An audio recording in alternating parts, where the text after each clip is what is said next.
Welcome to another episode of the Overcome University podcast. I'm your host, Michael Allison. Today's guest is Rich Kozak. He's a best-selling author. He's the founder and CEO of Rich Brands. He's also the man that has created the voice of impact-driven branding with over 4 decades in the business. Hey, Rich, welcome to the show, man. Michael, it's a pleasure to be here. Boy, do we have some good stuff for your audience today. This is great. Absolutely, man. I'm looking forward to this, man. Let's start off with this, man. If you could tell us what is actually the true meaning behind the voice of impact-driven branding, man. Oh, that's a great place to start. And thanks for asking, because it might sound tricky or marketing hype to people, but here's what it really means. Many people, and if you're listening to this right now, you might be one of them. Think about making impacts on other people's lives. You know, it's a way we share love, but you might do it through your work or what you think is a gift or your calling. But you know that what you do can literally change somebody else's life.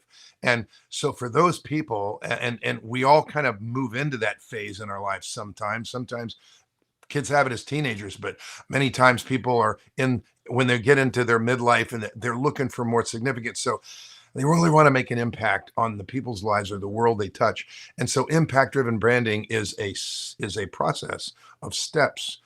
It is based in branding culture that was defined in large companies, but it's specifically for individuals to follow steps so that your brand really comes alive and is authentic to you. And so we teach it, we mentor it, we help people walk through it so that when the work is done, everything their brand says and does aligns with their heart and the impacts that they clearly see making and really want to make.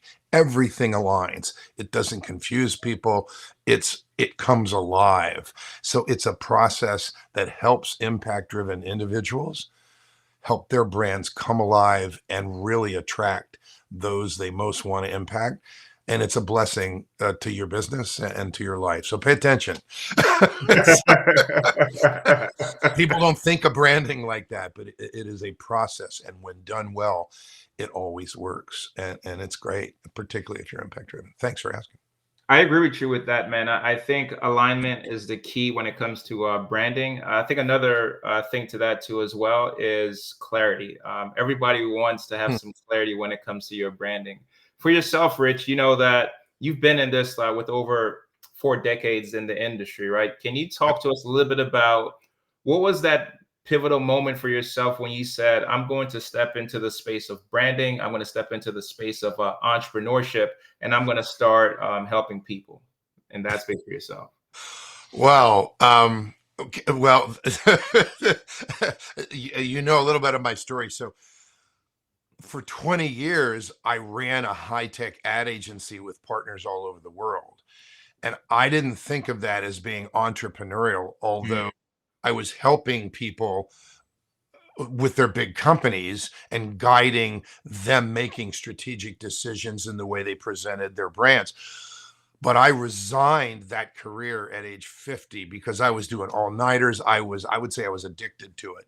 So the first major shift moment was when I said, Lord, I'm changing my prayer. I'm going to resign this addictive career to reshape my life. Show me what you want me to do. I'm ready.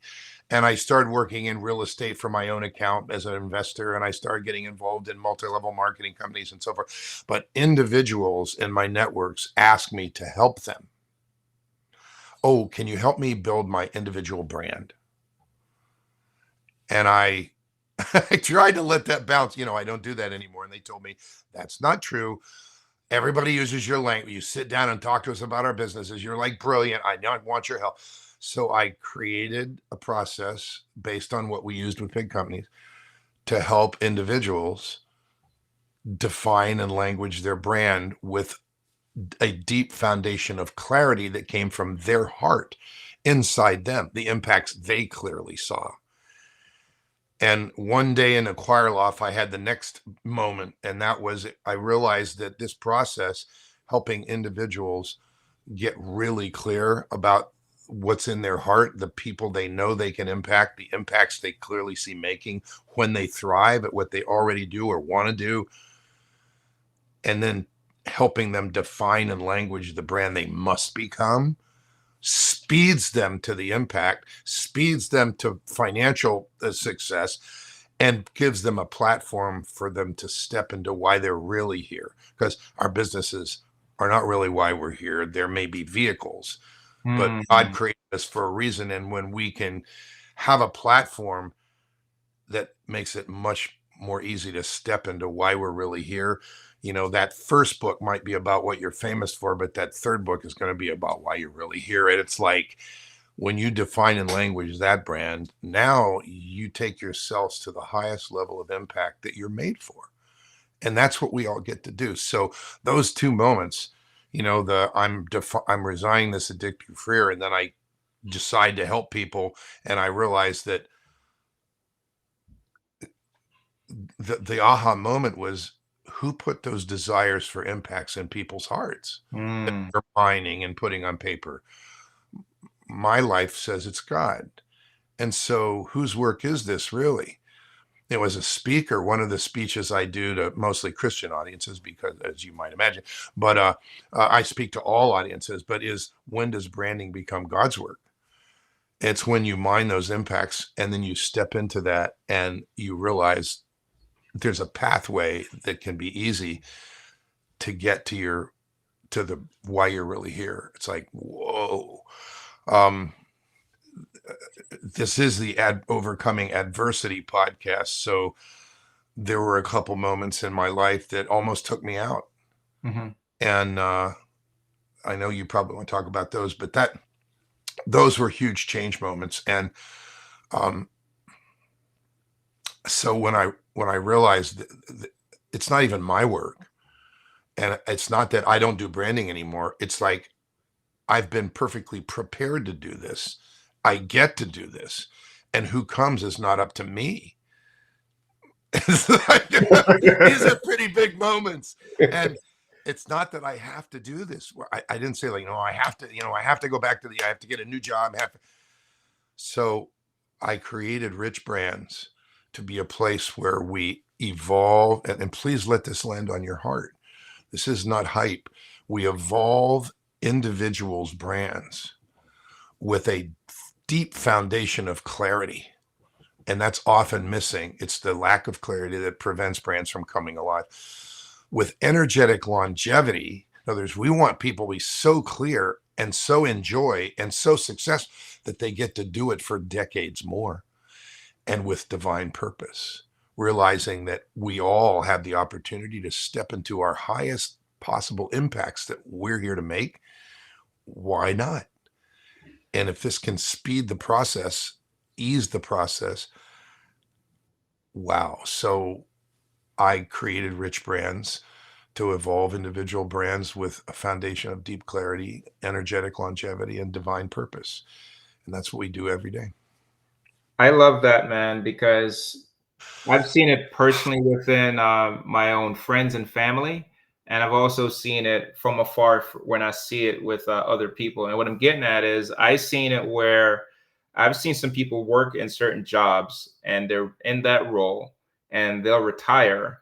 And once they retire, sadly, they pass away, because once they get to that particular point, they sometimes get to the point of either burnout or they have not fulfilled those purposes. Or I've seen people that come to the point where they're doing a certain job and they're going through all of the mundane things and come to a particular crossroad in their life where they say to themselves, well, God is speaking to them, and they're saying, I'm not at where I'm supposed to be doing what I'm supposed to be doing. And for the mere fact that you and your company is actually meeting people right where they're at, and now helping them find that purpose and helping them evolve, where now they're living much more a happier life and an impactful life when it comes to tying that to their purpose and things like that. So I love that fact of what you're doing, man. And I will point out that it's not this find the purpose or define the brand is not something that happens outside the person, Mm-hmm. by us. Like, oh no, Michael, I know you are like the silver haired wizard of whatever, right? Oh yeah, that's a next. Yeah. We don't slap brands on people. It Mm. comes from inside them. It Mm-hmm. comes from their heart. Those impacts they clearly see. It sets the process in place. And so everything their brand says and does aligns with them. It's congruent with them.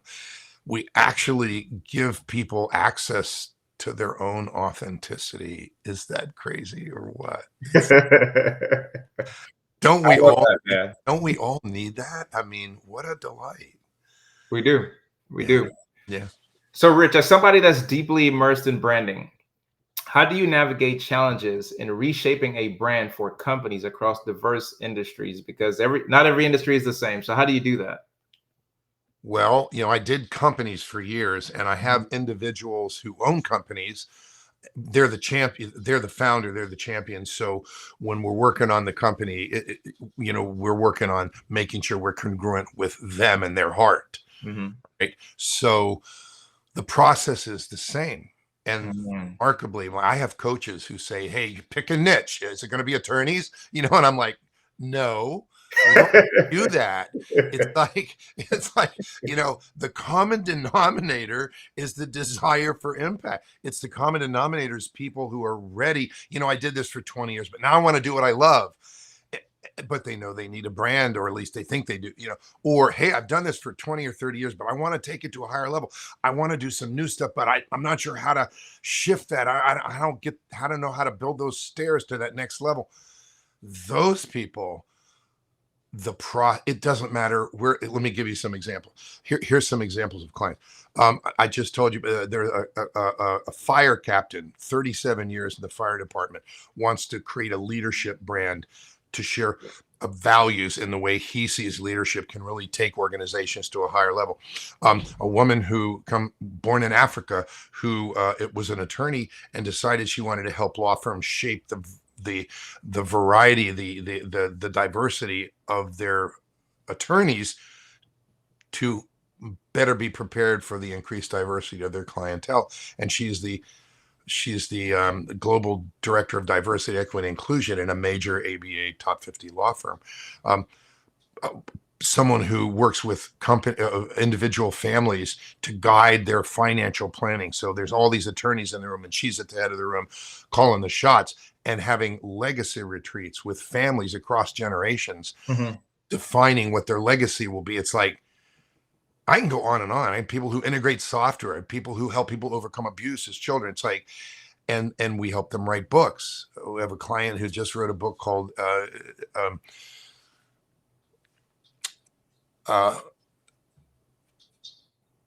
I'm not in her zone. Sorry. The secret you hide holds you back. How letting go sweetens life and makes you free. Wow. And it's a doorway for mental wellness. Mm. And she had been holding secrets inside for years, and she Mhm. decided to let it go, and found out research shows we all are carrying 37 categories of secrets. And now that book is going to come out, and the podcast is out.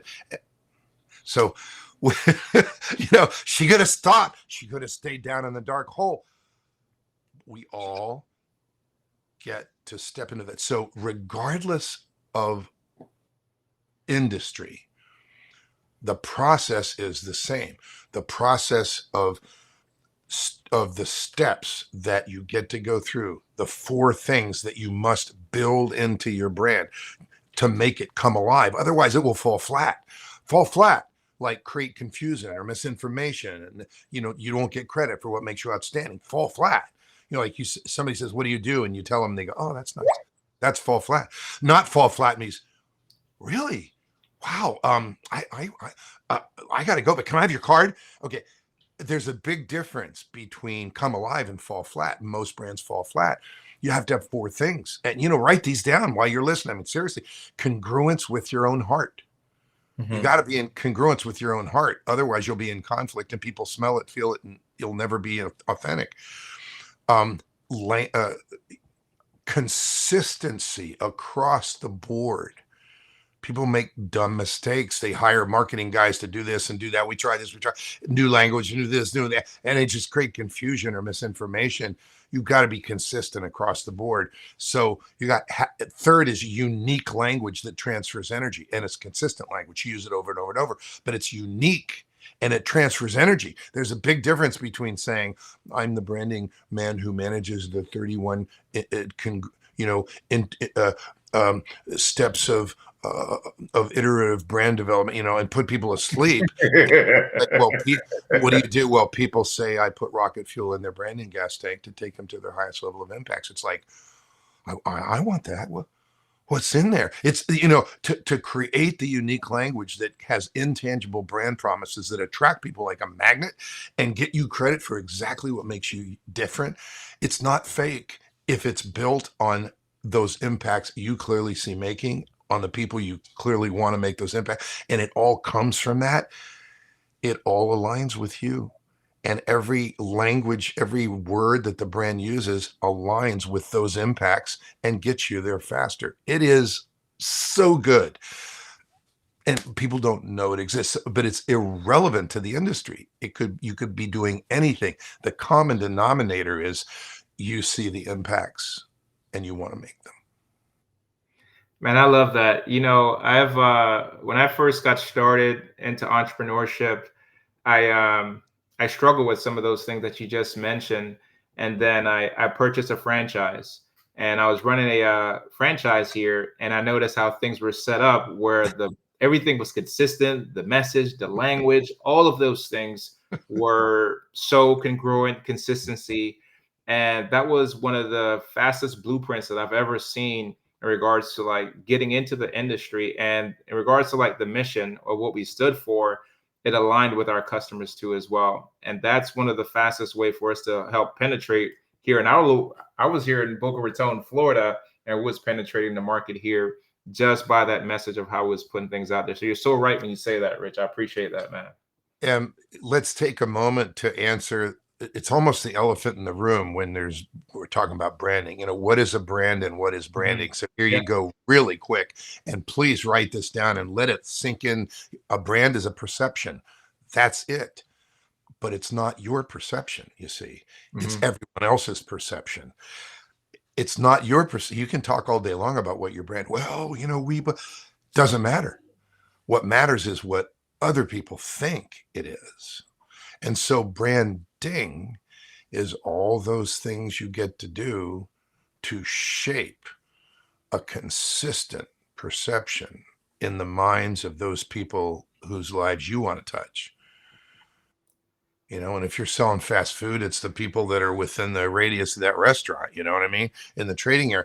But if you're helping people overcome, you know, their abuse as a child, you know, you're sharing language from their mind so that they go, oh my God, he speaks my language. You know, it's like you're shaping a consistent perception. That's what branding is. Shaping a consistent perception that takes your brand strategically where it needs to go to make its impacts. And it might sound, you know, it might sound conceptual, but that's what it is. And so nobody can afford to do every possible thing in marketing or, you know, so you have to make a priority list and do first things first, you know, no shiny objects. First things first, because you're shaping a consistent perception. For our listeners that's listening, can you expound a little bit on that in regards to when it comes to branding and separating yourself from other people that's in the market or anybody else in the market to push away from the quote unquote niche? Because the other thing I wanted to see if you could add on to that too as well is your branding. Do you turn it on? Do you turn it off? Or is it with you all the time? Well, it is you. Mm. If you do it this way, if you use these steps of impact driven branding, it came from the impacts you have in your heart to make. So all the language, let's say a characteristic, let's say your brand has to be empathetically listening to make a certain number of your impacts on those people you've written down. You need to get credit. You need to be empathetically listening and you need to get credit for it. So you might very well say, you know, when we get an opportunity to listen to your heart, we do it as empathetically as we can, because that's where it's like you get credit, but these are not tricks. They're not, trick language that's not you, that now people will think about you what you want them to think about you, but it's not really true. It is true. So and I'll just use the language that people that have been through this process say. I am so comfortable. I've got so much clarity, and I have these wonderful ways to say what the brand gets to say. And I feel totally at ease with this. I feel like I'm wearing the most comfortable pair of shoes I've ever had, and it's branding, and I cannot believe it. Yeah. Yeah. So, uh, does that help? That does. I thought about that because I was working with a lady, and we were speaking, and everything about her brand is her colors, the way she speaks. It's consistent with who she is. And Yeah. I've seen her at like a restaurant, and it was consistent with her sitting there at the restaurant. And then me and her got into a deeper conversation. And what she was saying about me is that you're a U.S. Marine. And I was like, yes, I could tell that you're a Marine in uniform. I could tell when you speak. I could tell when you're out in the streets. I could tell by the bumper on your car. I could tell by what your mom may say about you. I could tell what your friends say about you. And she was telling me that's when you think about brands and things like that, in regards to like what you're saying as well, in regards to being consistent and congruent, is you don't turn it on or off. It's always with you. Because it is you. So, faith is like that. We don't have to wear our faith on our sleeve for people to say, there's something about Michael that I really admire. And so you get to live it. And it's not fake. People think, you have to become some kind of superhero brand and wear a costume. And honest to God, people do that. And I have to laugh. Like, I do. I've been at trade shows where people buy multiple, booths, and they're a coach and they're wearing a superhero costume, with a helmet. It's like, yikes. Do I trust that person? Anyway, did she do that with her kids? No. Anyway, so, yeah, so faith is like that. You stay consistent, the way you respond to things. You don't, you're not a faith chameleon. You're not a Marine chameleon where, you are what you are. Those values, you live them. Right. The things that you care about, you do them. The way you share love, that's the way you share love. I cook. I love to cook. Cooking is love. It's a way to share love with other people. Hey, and so you just get to be, I'm going to say, now is the time to define the brand you will become. Mm-hmm. And when it's totally congruent with you, you just get to step into the higher level of you. Most definitely. Praise God. Praise God. That's it. So, Rich, you mentioned this earlier when we first got started, that you've been through your own fair shares of adversities. Mhm. And I wanted to ask you, because you had various levels of success in your life, right? And someone with all of the experience that you've had for over 4 decades. But to get to this particular level where you're at now and being successful, helping other brands and things like that, I do know the road was not easy for yourself and you had to face some struggles and things like that. Based off how candid you would like to be, man, what are some things that you did face? And then what are some things that you had to do to overcome some of those things to get back to the level of success where you're at now today, man? These are really powerful questions. And I'm going to point out that your previous question, I didn't do justice answering. You may want to come back to it. I'm going to give you that choice. But you said, how do you make yourself different than others? I didn't really give a good answer. I didn't answer that specific question, and there was a really good answer to that. But let's deal with the adversity one, because this is the podcast. This is the adversity podcast. So there was my early period, teenage. I was building businesses. I was creating businesses of my own when I was 13 and 14 and 15, 16. And, things go really well or things don't go really well. But for some reason, I was raised in an environment that there is no failure. There's just feedback. There's just experience, and it's like, well, that didn't work well, so let's not do that again, the kind of thing, right? But the biggest shockers, the biggest adversity shockers,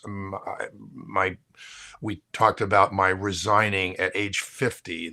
I was at the peak earning years of my career, but I was also doing all-nighters, and my health was going down, and I'm like, I got to get out of here. I'm not serving myself, and I'm not doing what I'm here for. So let's get closer to what I'm here for. So I shifted to real estate. This was in the early 2000s, shifted to real estate for my own account. I was training and I love, learning, and I was doing all kinds of stuff, 5 different strategies and multi-level marketing stuff to build residual income, because if I left my job, I didn't have any income. So I wanted residual income that continued. In. And so real estate and MLM are 2 ways to do this. So I was deeply involved, and I built, let me give numbers. So in 2007, my real estate holdings were over $8 million. And my net worth was $8.3 million. And 1 year later, after the banks closed and we couldn't get funding for all the houses we had already designed, water meters in, everything, and banks were shutting down after 2008, we had to give the land to it's like, it was total, I was taken on foreclosures. It's like I was worth negative 1.2. Wow. In 1 year. Wow. Okay, so does that help? Wow. Right. And I literally had to say to my wife, because I've been married 47 years and 52 Valentine's days, by the way, praise God, to a wonderful woman. I have two sons, both Eagle Scouts.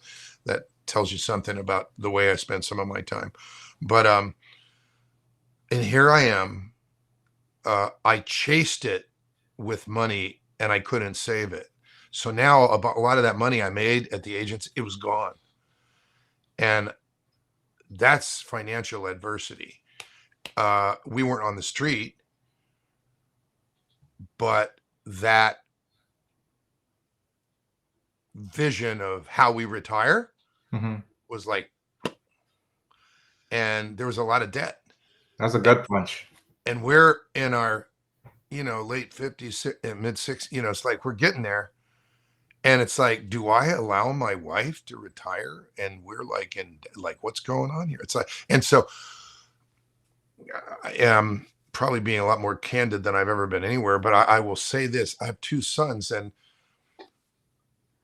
I'm a coach and a trainer, and I worked with Lisa Nichols doing motivating the teen spirit, and I'm an uplifter, and I'm a branding guy. I uplift people. It's like, so what I know through my faith and through my life is that adversity is not meant to define us. It's meant to strengthen us. Right. Our journey through the swamp, or through the whatever you want to call it, is not meant to take us out. God doesn't give us things we cannot deal with, we can't overcome. We put our iron in the fire, and we strengthen the iron through adversity. It's not what happens to us that defines us. It's how we respond to what happens to us. So I had a deep conversation with myself about, what message do I want to send to my sons?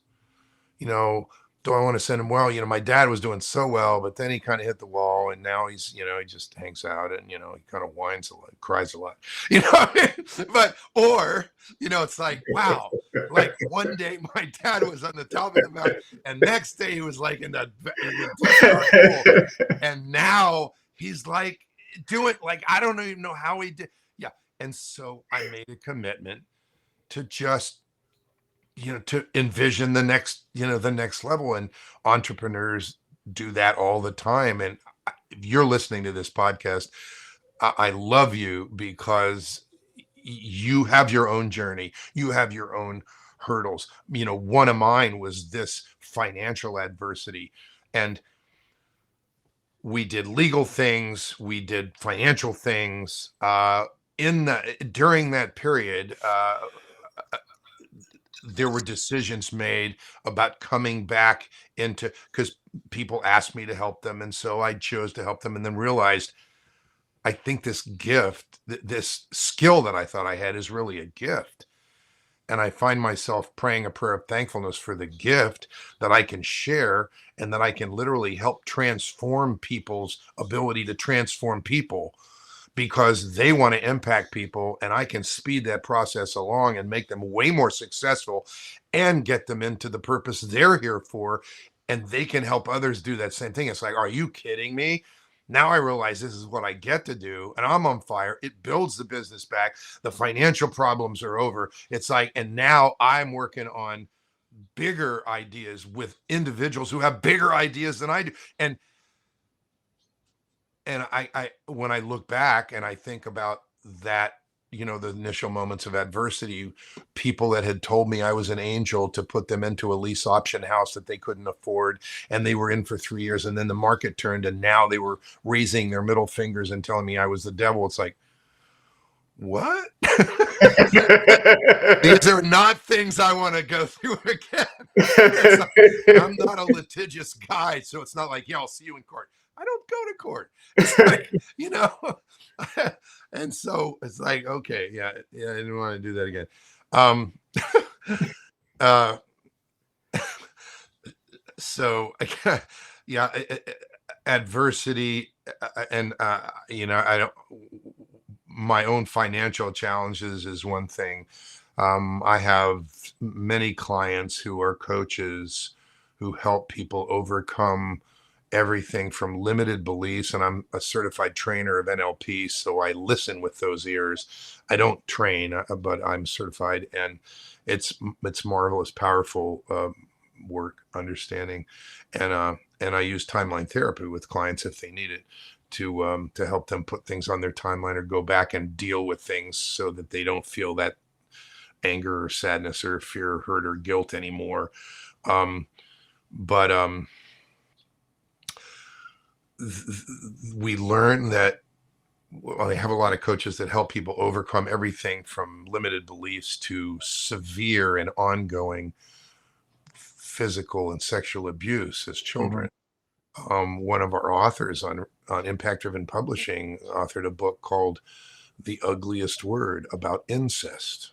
That was a wake-up call, helping promote that book and creating the website and reading the fact sheet about incest, and it's how it's defined differently in every state. And it's like, we all have some adversities that we get to overcome, but it's not what happens to us. Things happen to all of us. It's how we respond to it. So when you have a strong faith to guide you, and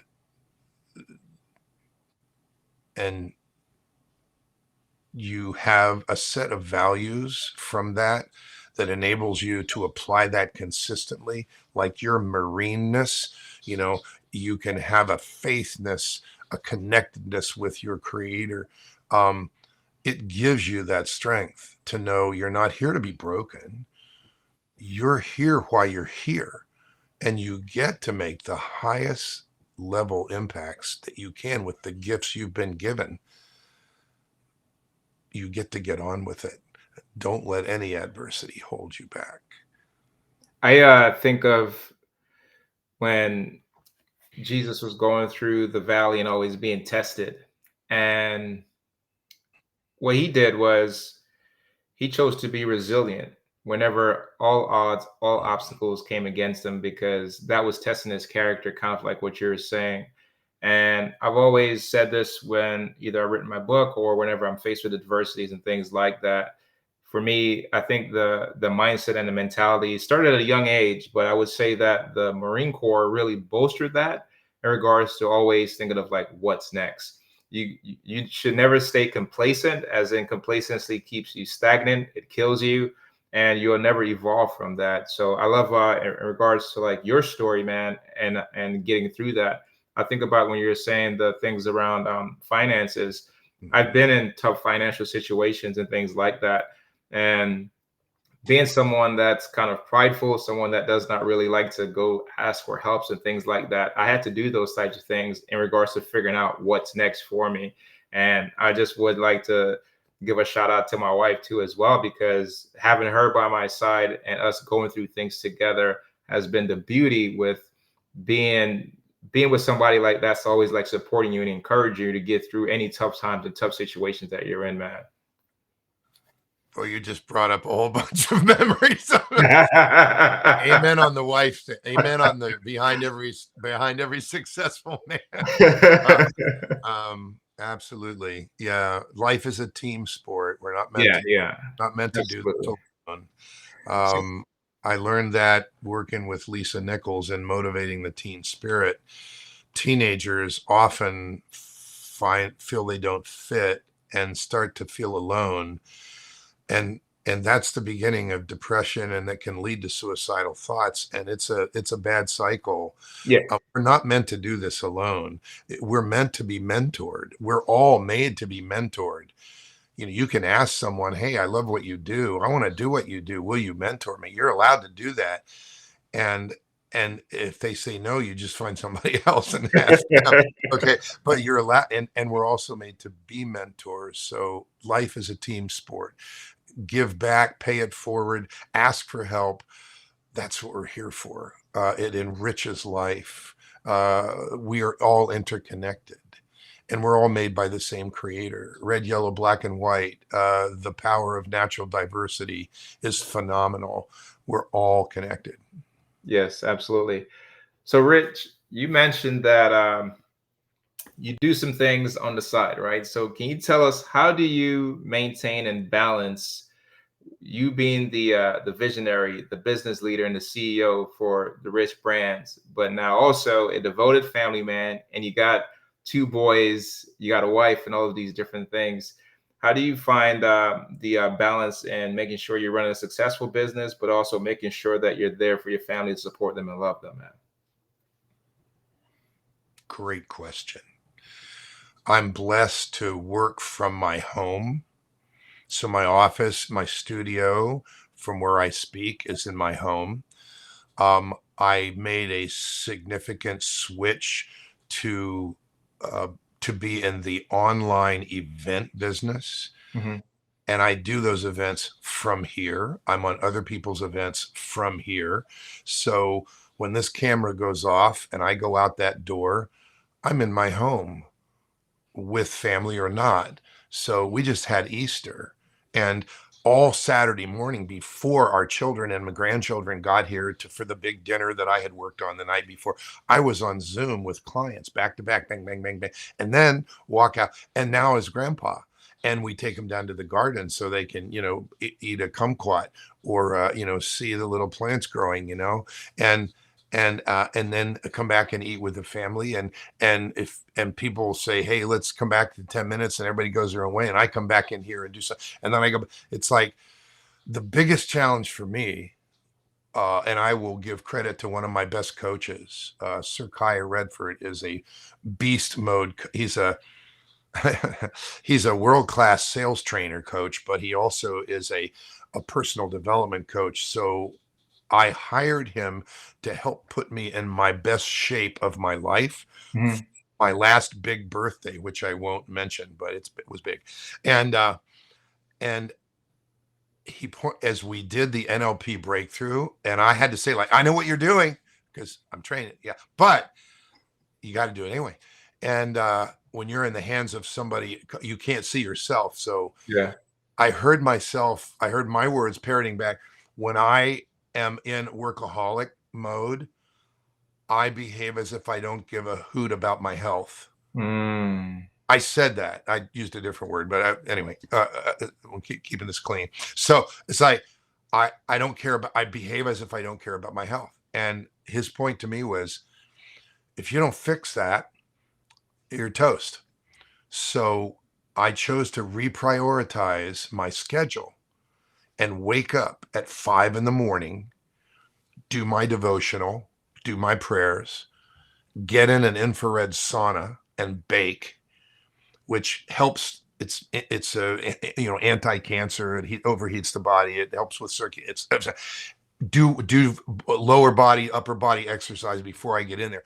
Walk with my wife, and then by 8 o'clock, sit here on Zoom. The reprioritizing of my own health was a major balancing decision, because I deferred away from my health. It was always, when I ran the agency, it was coffee and chocolate all day long, and we'll sleep when we're retired. Yeah. Sleep is huge. Okay, so I learned these. So you learn lessons and you apply them. Okay, you've got to get sleep. We added longevity to what we do here. Literally, we create a foundation of clarity, energetic longevity, and divine purpose for brands. They already have them. They just need to do them. And so what we want is give people more decades to be in joy, to do these impacts, to be the impactor that they're here to be. And so I get to do that for myself. So if you're looking for a good book on it, read Peter Diamandis's Longevity. He owns all these companies that have to do with managing aging and science behind it. And he did a book on nutrition with Tony Robbins. I mean, he created a book that said, here's what I'm doing to give myself my best 10 years. He's in his 60s, I think. My best 10 years, because science is getting to the point where it can add a year of life to every year you live. And you're like, wait a minute, what? That's called longevity escape velocity. And guys like him talk about that. And I'm like, okay, what are we doing? And he goes, read this book. These are what I'm doing. This is a book I wrote to be easy read, so you have a thing you can do to improve your longevity. Yeah, why not? Why not?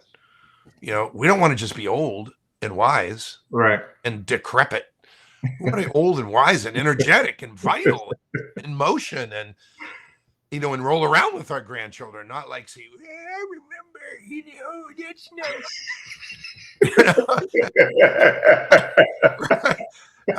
And it's everything's we're all energy. Everything's about energy. It's like you want the energy. Look, 20 years ago, I was reading a book that said, hey, here's some secrets about aging. Here are the things that happen. And number one was the depletion of mitochondrial energy. I can even spell it. And I read the chapter and I underlined it all. I'm like, holy crap. You start to learn what you are what you eat. That certain things happen. You can prevent them. You can slow them down. You can enhance them. You can, just people are too busy to live. You've got to balance learning and applying how you can bring more energy to what you do, and how long and vitally you live. Praise God. We're all capable of living twice as long as it says we're supposed to live. And there are things that will help us do that. So the loss of physical ability is an adversity that we don't all have to put up with. We can literally manage aging. So I'm going to combine the two. Here's an example of making you different than making your brand different than somebody else. So I have a client named Barry, and Barry studied with Daniel Amen, the brain trainer guy. So he's a certified brain training fellow, and he also represents a company that helps adults have more stem cells of their own in their bloodstream, because stem cells are used to repair or regrow things that need help, right? So part of the process, step 5, is categories of expertise. Okay. And the question is, hey Barry, what categories of expertise must your brand get credit for first, second, and third in order to make your impacts that you've written down on these people that you want to impact? His number one category of expertise is, and I'll put it in the way we test it, the man speaking at the Higher Level Life conference next year is an expert at having a younger brain as we age. I want that. Okay, so it's a combination of a unique, I've never heard that before. You're an expert at that. An intangible brand promise. I want that. What's that mean? I want what's in there. It's a powerful magnet. That's an excellent example. Brain train, and just say what he does or whatever. But crafting categories of expertise, and then when the brand has been totally defined, crafting a positioning statement that if you look at everybody out there that you would find looking for whatever you were looking for, when you find Barry and it says what he does, you go, wow. And it helps you say, I want him.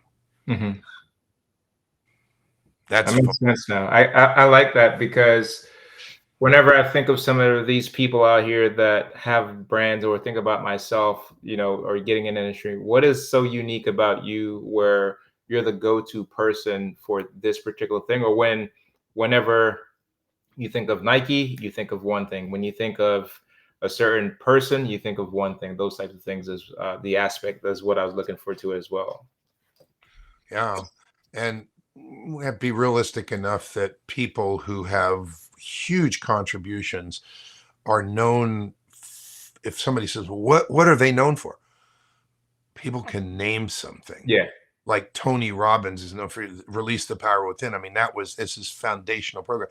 He does so many things. Right. But yet there's something. And so we all need to get on the map. Barry's was having a younger brain as your age. Wait a minute, who's talking? Well, he's brain trained and he also helps the stem cells. It's like, really?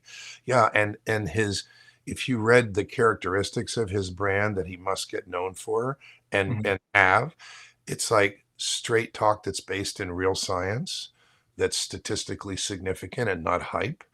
Like, so whenever he quotes statistics, he does it in a certain way that is absolutely valid. And his reputation is straight talk and trustability and showing example so that it's real to be. It's like, that's the way his brand got defined. And so now he just gets to go and get credit for those things. Speak with that language, use examples that give the brand credit for what he must get credit for to make those impacts. It's like, wait a minute, it's like a process, isn't it? Yeah. Okay. I hope you're getting this. And by the way, I do not enjoy this at all. Can you tell? I'm loving it. Hey, man, before we transition here a little bit, I wanted to piggyback on something that you said, Rich. And I had to say this because it makes so much sense. I'm just 43 years old. And I was on a podcast in November. And while I was on the podcast, the guy was saying to me, I love everything that you got going on. I love your brand. And I love your story about overcoming adversity and things like that. Yeah. But offline, off of the conversation, when we were finished recording, the guy said, hey, man, I think you need to get into better shape.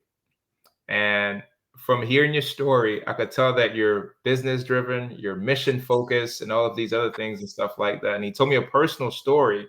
And he said, my brother died at 46. And he said he was about 300 something pounds and he was out of shape and he just had a heart attack.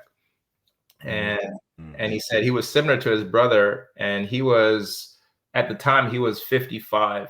And he decided that he was going to lose all of the weight and get back in shape. And now he's a personal trainer at age 65, if I'm not mistaken, with people that's 65 years old. But what his story or just somebody pulling me to the side and just being totally honest with me and saying, hey man, I have lots of faith in you. I love you like a brother, all of these different types of things. And from there, man, I took him so serious. I did a whole bunch of things, started reading different books, hiring different coaches and different people to make an impact into my lives, man, into my life.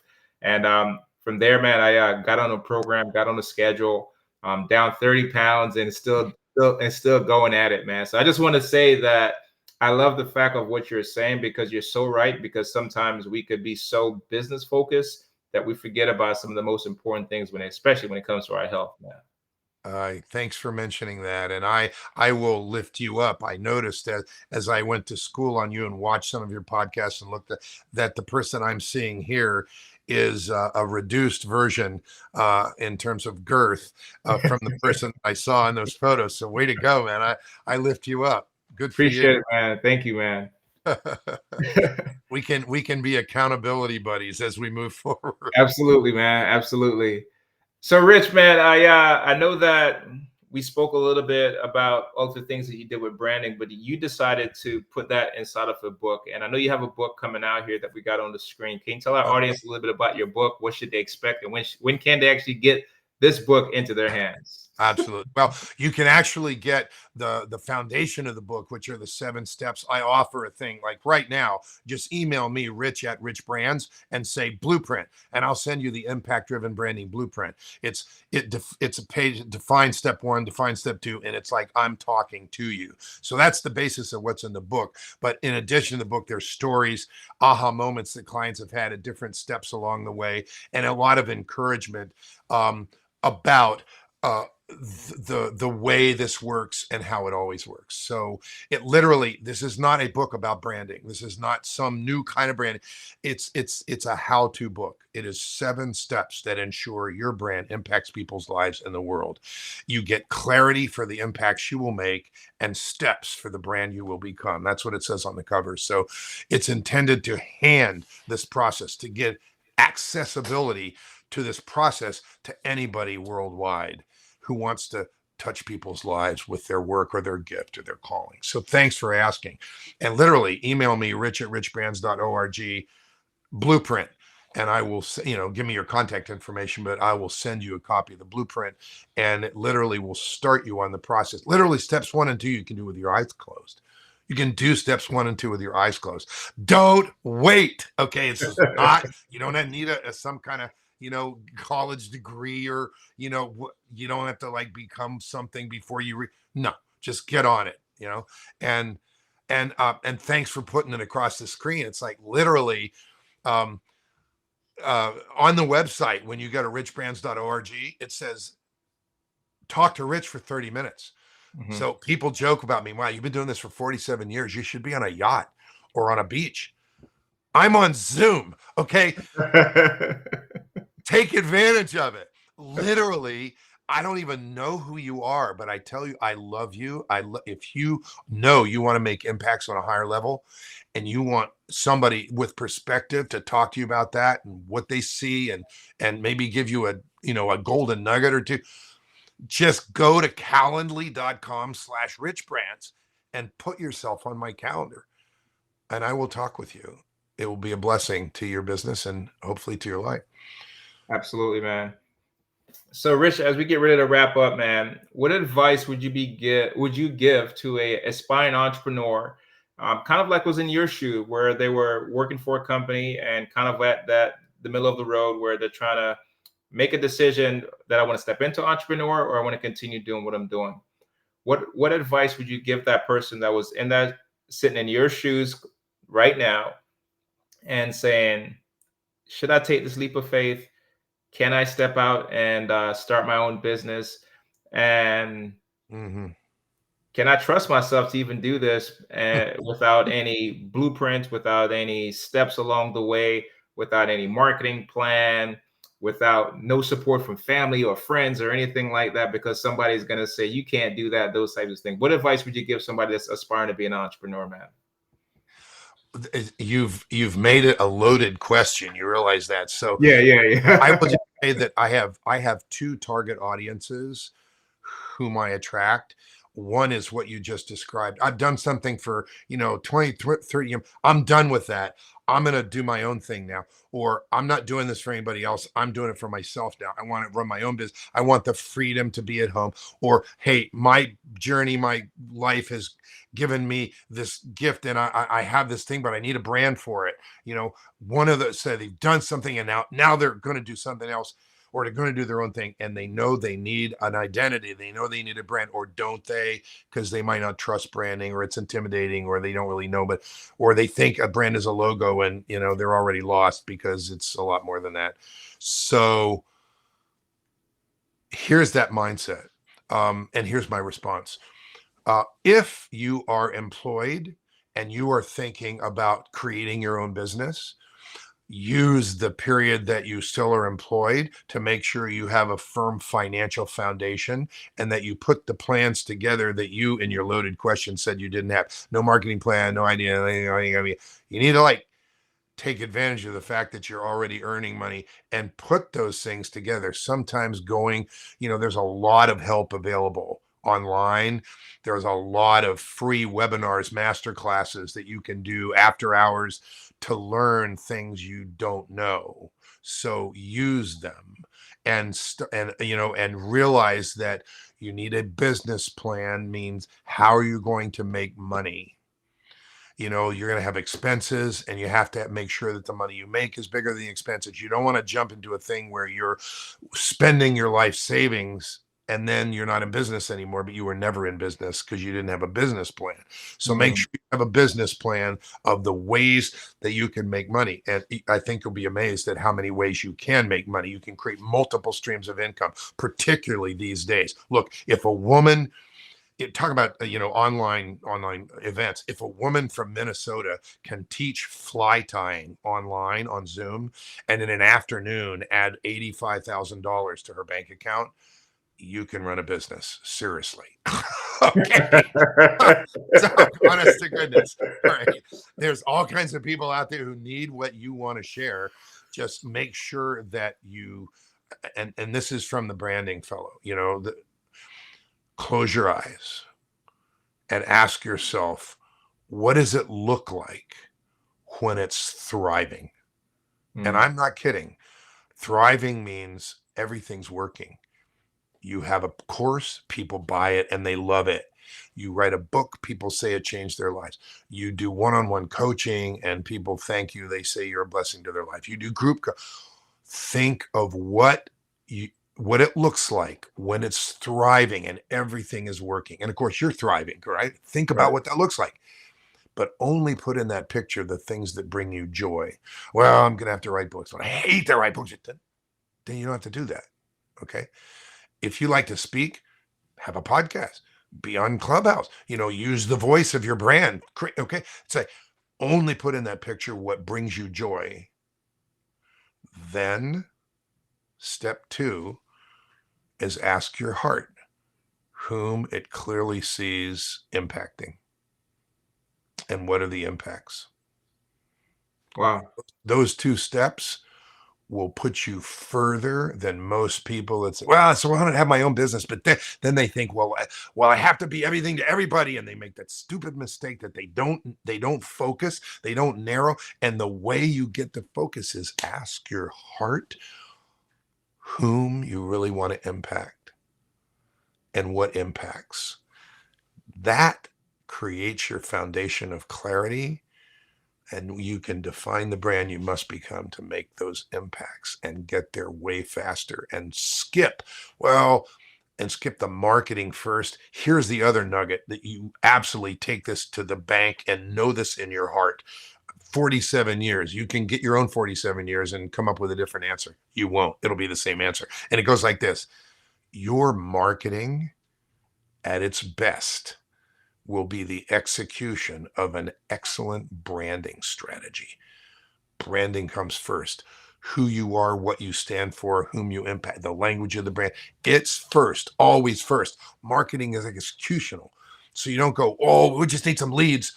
We'll use this banana doll and get some leads, or, Dumbo fly and drop the candy. We'll get some leads. We'll worry about the branding later. Wrong-o. If you get it backwards, you got 6 bad consequences that you will absolutely suffer. Confusion. No confused mind will buy anything from you. Misinformation. Oh, I thought you did that, but you did. You won't get credit for what makes you outstanding.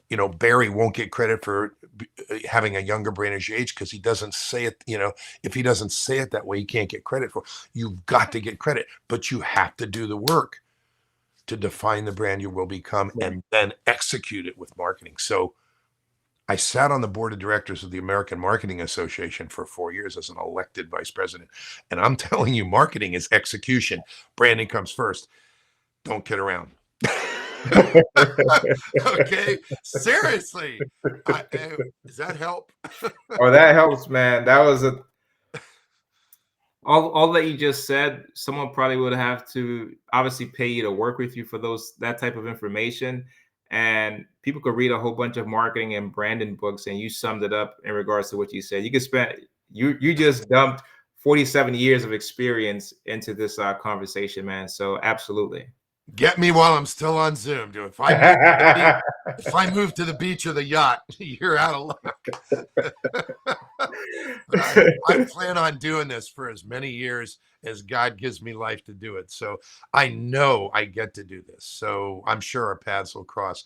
But what I pray for you is that you take the moment to ask your heart whom you really want to impact and what do those impacts look like, and then get on with it.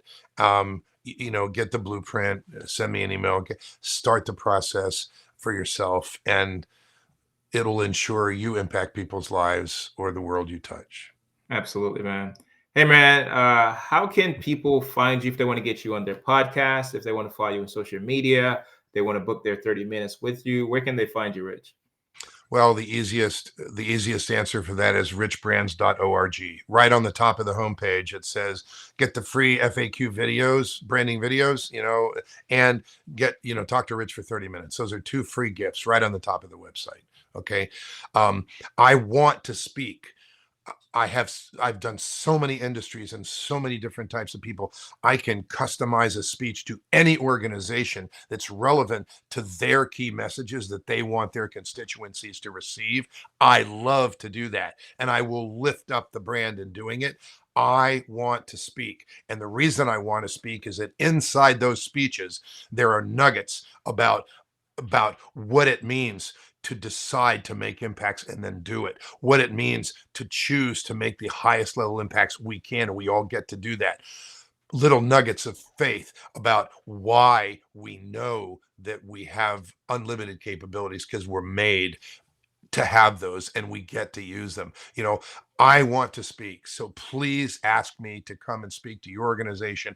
I'll come in a heartbeat if it's virtual. If you've got a virtual event, ask me to speak there. And the way to do it is just go to richbrands.org and connect with me. Send me an email, rich@richbrands.org. I mean, that's it. Hey, Rich, I'm not inaccessible. I am accessible to a fault. Hey, man, you heard it here yourself. We had Rich Brands come on, tell his own personal story. He's willing to work with your organization, willing to sit down with you for 30 minutes and help you plan and strategize with your brand and with your company. Rich, before we get out of here, man, any last words for our audience? The clarity with which your brand speaks shapes its impact. The missing piece that prevents brands from coming alive, and a brand could just be you or the entity you create, is missing clarity in 2 different kinds of clarity. So ask me for a copy of that. I wrote it in a book sometime. The clarity with which your brand speaks shapes its impact. And it's not just the words you use, it's how you show up. It's all those aspects of speaks, nonverbal, the tone you use, the way you look, the way the brand looks on paper, the clarity to which brand speaks shapes its impact. So that's huge. And remember to speak from your heart, not from your head. Absolutely. Well, Rich, it's been an absolute pleasure to have you on the show, man. Come on and tell your story. Tell us a little bit about some of the adversity that you've been through. but also how you're making an impact yourself, man. I love the part that's tied into your faith as well, where you're helping other brands and helping other companies, man. So it's been a pleasure to hear your story and have you here on the show, man. You're a great host, and I love this podcast. I love what you're doing here, and everybody gets to choose how they respond to adversity. And thank you for your podcast because it helps remind people of that. Absolutely. Until next time, guys, God bless. Can't complain at all. Couple dollars in my pocket, know it come and go.